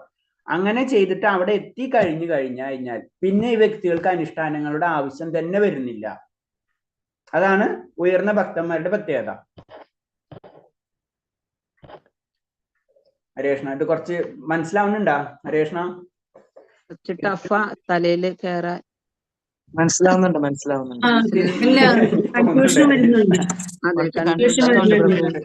എനിക്ക് തോന്നുന്നുണ്ട് ഹരേഷ്ണ. ഞാൻ വേണമെങ്കിൽ നാളെ ഒന്നും കൂടെ നമുക്കിത് ഡിസ്കസ് ചെയ്യാം. ശരിക്കും കൺഫ്യൂഷൻ ആണ്. 18 ചുരുക്കി പറഞ്ഞാൽ മതി നാളെ. ഞാൻ നാളെ ഒന്നുകൂടെ പറയും. എനിക്ക് അല്ലെങ്കിൽ മാതാജി എന്തെങ്കിലുമൊക്കെ പറയണാണ്. ഉഷ മാതാജി സൈലന്റ് ആയപ്പോ എനിക്ക് തോന്നി ഇത് കുറച്ചും കൂടെ അതായത് കീറി മുറിക്കാന്ന് പറയില്ലേ, ആ അവസ്ഥയുണ്ട്. അത് കാരണം കൊണ്ടാണ് ഇത് പെട്ടെന്ന് പിടികിട്ടാത്തത്. നമുക്ക് മനസ്സിലാവും അത്. ഈ ഒരു ഭാഗം കുറച്ച് കൺഫ്യൂഷൻ ആയിപ്പോയി. അതെനിക്ക് തോന്നി മാതാജി പതുക്കെ കൂടുതൽ ടെൻഷൻ വരുമ്പോൾ നമ്മള് പിന്നെ ഒരു ടെൻഷൻ ഇല്ലാത്ത അവസ്ഥ വരുമല്ലോ നമുക്ക്. ഹരേഷ്ണ അല്ലേ, അത് നമ്മളെ ബ്രെയിൻ അങ്ങനെയല്ലേ ഡെവലപ്പ് ചെയ്ത് വെച്ചിട്ടുള്ളത് അല്ലെ. നമുക്ക് കൂടുതൽ ടെൻഷൻ വന്നാൽ എന്താണ്, നമുക്ക് ബോധം കിട്ടാൻ അങ്ങോട്ട് വീഴും. മനസ്സിലായി? അതോടെ എല്ലാ പ്രശ്നം കഴിഞ്ഞു. അപ്പൊ കേറും. അപ്പൊ അതോടെ എല്ലാ പ്രശ്നങ്ങളും കഴിഞ്ഞ്. കാരണം ബ്രെയിൻ സ്റ്റോപ്പ് ചെയ്യും. മനസ്സിലായ? ഇത്തരം ടെൻഷൻ എടുത്താൽ മതി, കുറച്ച് റെസ്റ്റ് എടുക്കാൻ പറയും അല്ലേ. അപ്പൊ അതുപോലെയാണ് അവസ്ഥ ഹരേഷ്ണ. അപ്പൊ നമുക്ക് നിർത്താം. അപ്പൊ നാളെ നമുക്ക് ഇത് പറഞ്ഞ് ഞാൻ നാളെ ഒന്നുകൂടെ എടുക്കാം. അതെ പ്രഭുജി, ഓരോരോ വാക്കുകൾ വരില്ലേ, ആസക്തി, അതീന്ദ്രിയം, അങ്ങനെ അങ്ങനെ വന്നങ്ങ് പോകുമ്പോ നമുക്ക് ആകെ അത് എന്താന്നൊന്നും പിടികിട്ടില്ല അങ്ങോട്ട്. അത് ശരിയാണ്. കുറെ പ്രാവശ്യം നമ്മളിത് കേൾക്കണം. ഞാൻ നാളെ ഒന്നും കൂടെ എടുക്കാതെ. എല്ലാതും ചെറിയ വ്യത്യാസമുള്ളൂ. ഒന്ന് ചുരുക്കി പറഞ്ഞാൽ മതി പ്രഭുജി. അല്ലാതെ ഇന്ന് എല്ലാരും സൈലന്റ് ആയിരുന്നു ക്ലാസ്സില്. ചുരുക്കി പറയാം നാളെ ഒന്നും കൂടെ കേട്ടോ. അല്ലേ പ്രഭുജി, ഇന്ന് എല്ലാരും സൈലന്റ് ആയിരുന്നു, ആരും ഒന്നും പറഞ്ഞില്ല. അതിനെനിക്ക് തോന്നിയത്, പ്രത്യേകിച്ച് ഉഷാ മാതാജി ഭയങ്കര സൈലന്റ്. അപ്പൊ എനിക്ക് തോന്നിയത് പ്രശ്നം ഗുരുതരാവണമെന്ന്. ഹരേഷ്ണ ഹരേ കൃഷ്ണ. ഹരേഷ്ണ ഓക്കെ. അപ്പൊ നമുക്ക് നാളെ ഒന്നും കൂടി എടുക്കാം. മെയിനായിട്ട് ഈ നമ്മൾ ഫസ്റ്റ് പറഞ്ഞ 9 പോയിന്റ് ഉണ്ടല്ലോ, ആ 9 പോയിന്റിനെ പറ്റിയുള്ള ഡിസ്കഷനാണ് നടക്കുന്നത്. ആ 9 പോയിന്റിനെ പറ്റിയുള്ള ഡിസ്കഷനാണ് നടക്കുന്നത്. അത് ഡീറ്റെയിൽ ആയിട്ട് പറഞ്ഞു തരാണ്. വേറെ ഓരോരോ വേർഡുകൾ വരുമ്പോഴാണ് ഓരോരോ ഇത് വരുമ്പോ ഒരു മൊത്തം ഒരു കൺഫ്യൂഷൻ വരും പ്രഭുജി. അതാണ് പ്രശ്നം. എല്ലാതും ഒരേപോലെ തന്നെയാണ്. ചെറിയ വ്യത്യാസങ്ങളുള്ളൂ, വലിയ വ്യത്യാസങ്ങളില്ല. അപ്പൊ അത് കാരണം നമുക്ക് എല്ലാതും ഒരേപോലെ തോന്നും. അതാണ് ഇപ്പൊ തിരുനാമങ്ങൾ ഉരുവിടുന്നത്, പിന്നെ ഗുണങ്ങൾ വർണ്ണിക്കുന്നത്, ധാരകളിൽ വസിക്കുന്നത്, പിന്നെ ഭഗവാനുള്ള കരുണ എന്നൊക്കെ പറയും. വന്നപ്പോഴാണ് ഒരു പ്രശ്നം വന്നത്. അതെ. എനിക്ക് തോന്നിയത് പരാസക്തിയും അതീന്ദ്രിയാസക്തിയും തമ്മിലുള്ള വ്യത്യാസവും പറയുന്നുണ്ട് അല്ലെ. അതാണ് അതിൽ കൂടുതൽ ശരി. അപ്പൊ അവിടെ നിന്ന് കൂടെ എടുക്കാം. ദ്വാരക വരെ കുഴപ്പമില്ലായിരുന്നു. കുഴപ്പമില്ലല്ലേ, അവിടെ നമ്മൾ അവിടെ എത്തി അല്ലേ. താമസിച്ചപ്പോഴാണ് കൂടുതലായത് അല്ലേ. ആസക്തിയും ചായാലും ഒക്കെ വന്നപ്പോഴാണ് അഹങ്കാരമില്ലായ്മൊക്കെ നമ്മൾ എത്തി. ധാരയിൽ എത്തിക്കഴിഞ്ഞതിന് ശേഷമാണ് ഭഗവാന്റെ ഇരുത്തി അടക്കുമ്പോഴാണ് അവിടെ പല ആൾക്കാരെ കണ്ടു തുടങ്ങിയത് നമ്മൾ അല്ലെ. അവിടെ വന്നപ്പോഴാണ് പ്രശ്നം വന്നത്. കാരണം 7 കവാടങ്ങൾ കടക്കണം, എന്നാലേ വൈകുണ്ഠ ലോകത്തിലേക്ക് എത്തുള്ളൂ. ഒരു കവാടത്തിൽ കടന്നപ്പോഴേക്കും നമുക്ക് പ്രശ്നങ്ങൾ സ്റ്റാർട്ട് ആയി. ഏഴാമത്തെ കവാടത്തിലാണ് ജയവിജയന്മാര് നിൽക്കുന്നത്. ഇപ്പൊ ഞങ്ങക്ക് മനസ്സിലായി ഞങ്ങളൊന്നും ആയില്ലെന്ന്. അത് നമ്മളെല്ലാവരും എത്തിയിട്ടില്ല എന്നുള്ളത് നമുക്ക് എല്ലാവർക്കും ഇപ്പൊ നമുക്ക് മനസ്സിലാവുന്നുണ്ട് അല്ലെ? അതിന് പറഞ്ഞു അവിടെ വെച്ച് നിർത്താണ്. ഇപ്പൊ മനസ്സിലായില്ലേ? ഭക്തി രസാമൃതത്തിന്റെ 19ാം അധ്യായത്തിൽ കൊണ്ട് നിർത്തിയത്. അതിന്റെ അപ്പുറത്തേക്ക് നമ്മൾ പഠിക്കേണ്ടെന്ന് പറഞ്ഞതിന്റെ കാര്യമാണ്. നമുക്കറിയാം ഇത് തന്നെ നമുക്ക് പറ്റില്ല. അപ്പൊ കൂടുതൽ അധ്യായം ഉണ്ടല്ലോ അതില്. അപ്പൊ നമ്മള് വായിച്ചു പോവാന്ന് മാത്രം. അതാണ് വായിച്ചു പോവാ. പക്ഷെ എന്ന് പറഞ്ഞു കഴിഞ്ഞാൽ നമ്മൾ ഈ അവസ്ഥയിലേക്ക് എത്തണം. അപ്പൊ ഈ അവസ്ഥയിലേക്ക് എത്തണം എന്നാണ് ഈ 19ാമത്തെ അധ്യായത്തിൽ തന്നെ പ്രേമഭക്തിനെ പറ്റി മനസ്സിലായി. അപ്പൊ ഈ അവസ്ഥയിൽ എത്തിയിട്ട് ഈ അവസ്ഥ തന്നെ എത്താന്ന് പറഞ്ഞാൽ തന്നെ ഇത് തന്നെ ആചാര്യന്മാർക്കുള്ളതാ പറയുന്നത്. മനസ്സിലായി? നമ്മ ഇത് കാണുമ്പോൾ നമുക്ക് മനസ്സിലാവുന്നുണ്ടല്ലോ. മനസ്സിലായി ഈ അവസ്ഥ. പക്ഷെ ഇങ്ങനെയൊക്കെ ഉണ്ടെന്നെങ്കിൽ നമ്മൾ അറിയണം. അതാണ് അത് അങ്ങനത്തെ കുറെ ഭക്തന്മാരെ കണ്ടിട്ടുണ്ട്. അതുണ്ടാവും, തീർച്ചയായിട്ടും ഉണ്ടാവും. അതിനൊരു പല പല ഭക്തന്മാരും ഉണ്ടാവും. ഒന്നിലും ആസക്തി ഇല്ലാണ്ട് ആരും കണ്ടേ സംസാരിക്കില്ല അധികം. അതന്നെ അവരവര് ഓൺലി ചാൻഡിങ് ഓൺലി ഭഗവാന്റെ രൂപം മാത്രമേ പറയുള്ളൂ. സംസാരിക്കാൻ കൂടി ഇല്ലേ. നമ്മുടെ അടുത്തൊന്നും ചിലർ സംസാരിക്കുക തന്നെ ഇല്ലേ. അതിനുണ്ടാവും. നമസ്കരിക്കാൻ കാല് തൊടാൻ സമ്മതിക്കില്ല അവര്. കണ്ടുണ്ടോ? കാല് തൊടാൻ സമ്മതിക്കില്ല. അങ്ങനെ പല കാര്യങ്ങൾ പല രീതിയിൽ പല വ്യക്തികളെയും കാണാം. പക്ഷെ ഒരു പ്രഭുവിന് മൊബൈലേ വേണ്ട. ഞാൻ പറഞ്ഞു ഏറ്റവും നല്ല കാര്യം. ഇതിപ്പോ നമ്മള് കുറെ കൂടിയുമ്പോ നമുക്ക് ഈ മൊബൈലൊക്കെ കളയേണ്ടി വരും ഓട്ടോമാറ്റിക്. അത് പറയുന്നത് നമ്മളെ വീട്ടില് ഞാൻ അതൊന്നും എത്തിയിട്ടില്ല. നമ്മുടെ വീട്ടില് TV കാണാൻ പാടില്ല. പിന്നെ ലാസ്റ്റ് TV ഒക്കെ അനാവശ്യമായിട്ടുള്ള വസ്തുക്കളാണ്.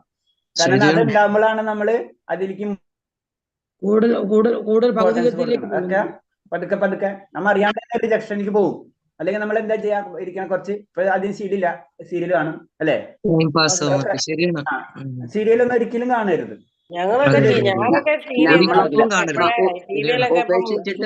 കൊല്ലങ്ങളോളായി ഞങ്ങളൊക്കെ TV നിർത്തിയിട്ട് കുറെ നാളായി. ഇപ്പൊ ഞാൻ TV നോക്കിയാൽ ചുക്കിലി പിടിച്ചിരിപ്പുണ്ട്. അതന്നെ അതൊരു വ്യത്യാസം വരുന്നുണ്ട. നമ്മളാ പണ്ട് അങ്ങനെ ആയിരുന്നു. സീരിയല് ആരെങ്കിലും കാണുന്നുണ്ടെങ്കിൽ ഇന്നിട്ട് സ്റ്റോപ്പ് ചെയ്യാം. ഹരേ കൃഷ്ണ. സീരിയല് കണ്ടിട്ടുള്ള വ്യക്തികൾ ഇത് ക്ലാസ് കേൾക്കരുത്. നമുക്ക് ഒത്തിരി ബുദ്ധിമുട്ടുണ്ടാകും പ്രഭുജി. സീരിയൽ ഇതിന്റെ നേരെ ഓപ്പോസിറ്റ്. നമുക്കത് കേൾക്കുമ്പോഴും ബുദ്ധിമുട്ടുണ്ടാകും. ഇപ്പൊ അതിനുള്ള സമയമൊന്നുമില്ല. ഇവിടെ അല്ല ചാൻഡിങ്, ക്വസ്റ്റ്യൻ ആൻസർ, ബുക്ക്, ഇതാണ് നമ്മുടെ മനസ്സിൽ മുഴുവൻ. ഇപ്പൊ അല്ല ശരിക്കും നാമം ജപിച്ചു കഴിയാൻ തന്നെ സമയം എടുക്കും. പിന്നെ അത് ഈ ബുക്ക് നോക്കും, പിന്നെ ക്വസ്റ്റ്യൻ ആൻസർ അതിന്റെ ഇതുമായിട്ട് നോക്കുമ്പോൾ നമുക്ക് സമയം കിട്ടത്തില്ല. പിന്നെ അത് പിന്നെ നമ്മൾ ചെയ്യേണ്ട ചില കാര്യങ്ങൾ നമ്മൾ ചെയ്യണ്ടേ, നമ്മുടെ ജോലി. കുറച്ച് സമയം നമ്മൾ പേഴ്സണൽ ആയിട്ടുള്ള കാര്യങ്ങൾ നമ്മൾ ചെയ്യണമല്ലേ, അതൊക്കെ. അപ്പൊ പറഞ്ഞു അങ്ങനെ ആരെങ്കിലും ഉണ്ടെന്ന് വെച്ച് കഴിഞ്ഞാൽ ഞാൻ ജനറൽ ആയിട്ട് പറഞ്ഞു സീരിയൽ ആരെങ്കിലും കാണുന്നുണ്ടെങ്കിൽ ഇത് തന്നെ ഫോൺ വിളികൾ ഒഴിവായി. ഫോൺ വിളികളില്ല. ഇതാണ് പറഞ്ഞത്. ഇതാണ് നമ്മളറിയാം. ഇത് തന്നെയാണ് അതന്നെ ഇത് തന്നെയാണ് നമ്മളെ അറിയാതെ നമ്മൾ പരിശുദ്ധീകരിക്കലും നമ്മൾ പതുക്കെ ഘട്ടങ്ങളിൽ കടക്കുന്നു പറയുന്നത്. മാത്രം നമ്മൾ ഉത്തരം കൊടുക്കും, അത്രേ ഉള്ളൂ. അതന്നെ നമ്മൾ അറിയാതെ തന്നെ നമ്മളിലേക്ക് വരുന്ന മാറ്റങ്ങളാണ് ഇതൊക്കെ. നമ്മൾ അതിനോടൊരു ഇൻഡസ്ട്രികളൊക്കെ നമ്മൾ കുറഞ്ഞുകൊണ്ടിരിക്കും. അപ്പൊ നാളെ ഞാനിത് ഒന്നുകൂടെ എടുക്കണം. ഒന്നുകൂടെ എടുത്താലേ തലേ കയറുള്ളൂ. നമുക്കൊന്ന് ഒന്നും ഇതായിട്ട് പറഞ്ഞു തന്നാലും മതി അല്ലേ മാതാജി? ചുരുക്കി പറഞ്ഞാ മതി. ഞങ്ങൾ വീഡിയോ ഒരിക്കൽ കൂടി കാണാം യൂട്യൂബിൽ പോയിട്ട്. അപ്പോഴേക്കും കുറച്ചും കൂടി ഇതാവും. ഓക്കെ, ഹരേ കൃഷ്ണ. കാരണം എന്ന് വെച്ച് കഴിഞ്ഞാൽ ഇത് അശ്വത്മതമായിട്ടുള്ള പ്രേമമാണ്. അപ്പൊ നാളേക്ക് നമുക്ക് ഇത് കേട്ടിട്ട് തന്നെ മനസ്സിലാവണില്ല. അപ്പൊ പ്രഭുജിക്ക് പെട്ടെന്ന് മനസ്സിലായില്ലേ എല്ലാവരും ഒരേപോലെ ആയി? അതൊക്കെ മനസ്സിലാവല്ല. കാരണം എല്ലാരും അങ്ങോട്ട് സ്തംഭിച്ചിരിക്കുകയായിരുന്നു. അത് നമുക്ക് ആ അവബോധം നമുക്ക് മനസ്സിലാവും. കാരണം എല്ലാവരും സൈലന്റ്. പ്രത്യേകിച്ച് ഉഷാമാതാജി എന്തെങ്കിലും ഇടയ്ക്കിട്ട് കമന്റ്സ് പാസ്സാക്കണം. ഉഷാമാതാജി സൈലന്റ് ആണെങ്കിൽ മനസ്സിലായി ഇത് കയ്യിൽ നിന്ന് വിട്ടു. ഇതില് കഥകളൊന്നും പറയാൻ പറ്റില്ലല്ലോ. അതാണ് അവള് ഉണ്ടാതിരുന്നത്. ശ്രദ്ധിച്ചിരുന്ന എന്നാന്ന് ചോദിച്ചാൽ അടുത്തത് പറയുമ്പോ പിടി കിട്ടും, അടുത്തത് പറയുമ്പോ പിടി കിട്ടും. അടുത്ത പറയുമ്പോ മനസ്സിലാകും. കൂടുതൽ പ്രശ്നം കൺഫ്യൂഷനിലേക്ക്. അതാണ് ഭഗവാന്റെ അത് മനസ്സിലായല്ലോ. ഭഗവാൻ എനിക്ക് അടുക്കും തോറും നമുക്ക് ഭഗവാനെ നമുക്ക് മനസ്സിലാവില്ല എന്ന്. ശരിയാണ്. പറയില്ല, പ്രഭു അടുക്കുന്ന പറയുമ്പോ ഞാനിങ്ങനെ വിടർന്നുകൊണ്ടിരിക്കുകയാണ്. ഓരോരോ പ്രഭുമാരെയും ഓരോരോ കാര്യങ്ങൾ അനുഭവങ്ങളൊക്കെ ഞാൻ ആലോചിക്കുക. ഒരു പ്രഭു സംസാരിക്കില്ല ആരോടും. ഒരു പ്രഭുവിന് മൊബൈലേ വേണ്ട. ഒരു പ്രഭു ഏതു നേരം ഭഗവാന്റെ രൂപം ധ്യാനിക്കുക. അങ്ങനെ പല പ്രഭുമാരും ഞാൻ കണ്ടിട്ടുണ്ട്. അതൊക്കെ ഞാൻ എന്റെ ഓരോ പോയിന്റിലും പ്രഭു പറഞ്ഞ ഓരോ പോയിന്റിലും അതൊക്കെ ഉണ്ട് ഗുണങ്ങള്. നമുക്ക് തീർച്ചയായിട്ടും നമുക്ക് വളരെ പഠിക്കുന്നവർക്ക് ശരിക്കും പഠിക്കാവുന്നതാണ്. ഇതെന്താണ് ഇങ്ങനെ സംഭവിക്കുന്നതൊക്കെ മനസ്സിലാക്കാന്നുള്ളതൊക്കെ. ഹരേ കൃഷ്ണ. അപ്പൊ നമുക്ക് നിർത്താം. അപ്പൊ നാളെ നമുക്ക് നോക്കാം. അപ്പൊ ഒന്നുകൂടെ ഹരേ കൃഷ്ണ. ഹരേ കൃഷ്ണ. വഞ്ചകൽപരൂപേക്ഷ കൃപാസിന്ദേവേച്ച പതിനാം ഭാവനേഭ്യ വൈഷ്ണവേഭ്യ നമോ നമഃ. അനന്തകോടി വൈഷ്ണവ ഭക്തർക്ക് ഹരേ കൃഷ്ണ. എല്ലാവർക്കും പ്രണാമം. ഹരേ കൃഷ്ണ. ഹരേ കൃഷ്ണ. പ്രഭുജി ഹരേ പ്രണാമം. കൃഷ്ണ. ഹരേ കൃഷ്ണ.